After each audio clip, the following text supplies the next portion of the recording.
നിക്കടി, എവിടെ നടി നിന്റെ ഇത്രയും പൈസ അവന് കൊടുക്കാന്?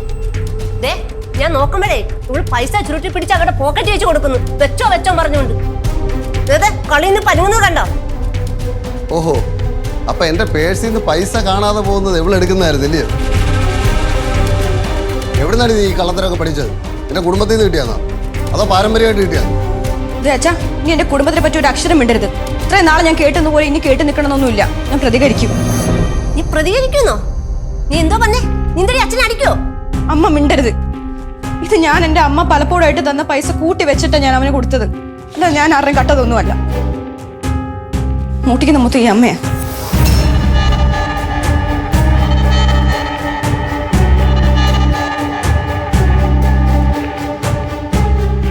അയ്യോ, ഇവള് കള്ളത്തരം പറയുന്നുണ്ടോ? നീ മുടിഞ്ഞു പോടി, നിന്റെ തല ഇടിച്ചു വീഴും.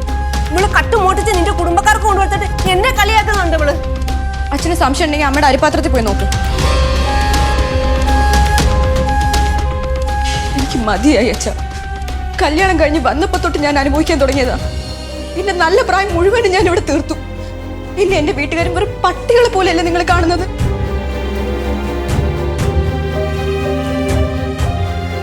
ഞാനിവിടെ എത്ര നാളെ നരകിക്കാൻ തുടങ്ങിയിട്ട്. എന്റെ നല്ല പ്രായം മുഴുവൻ ഇവിടെ നീറി കഴിഞ്ഞു.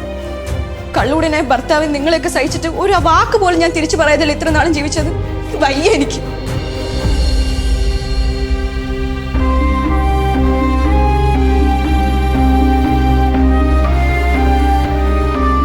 അടിമയെ പോലെ കഴിയുന്നത്.